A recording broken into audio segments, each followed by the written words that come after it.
আইন উপদেষ্টা অধ্যাপক আসিফ নজরুল বলেছেন, আগামী জাতীয় সংসদ নির্বাচন নিয়ে প্রধান উপদেষ্টার ঘোষিত সময় থেকে পিছিয়ে আসার কোনো সুযোগ নেই।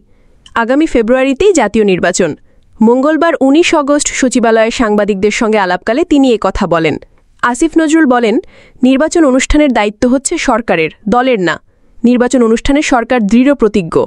ফেব্রুয়ারিতেই নির্বাচন, আমরা ফেব্রুয়ারিতে চলে যাব। এক প্রশ্নের জবাবে আইন উপদেষ্টা বলেন, রাজনৈতিক দল বিভিন্ন উদ্দেশ্যে বিভিন্ন কথা বলে। ওইটা একটি রাজনৈতিক প্রক্রিয়া। আপনারা এটা সবসময় দেখেছেনই।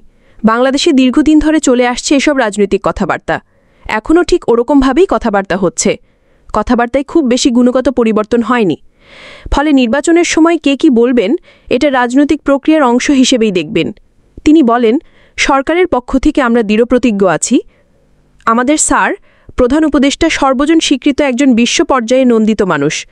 উনি নিজে ঘোষণা করেছেন। তার এই ঘোষণা থেকে আমাদের পিছে আসার বিন্দুমাত্র চিন্তা নাই। দুদক ও ইসির সংস্কারে যেসব সুপারিশ এসেছে, এ বিষয়ে ২-১ মাসের মধ্যেই আইন প্রণয়ন হবে। আজ থেকে এ নিয়ে কাজ শুরু হচ্ছে বলেও জানান আইন উপদেষ্টা। ASBD24 সত্য প্রকাশে অপসীম। চ্যানেলটি সাবস্ক্রাইব করুন।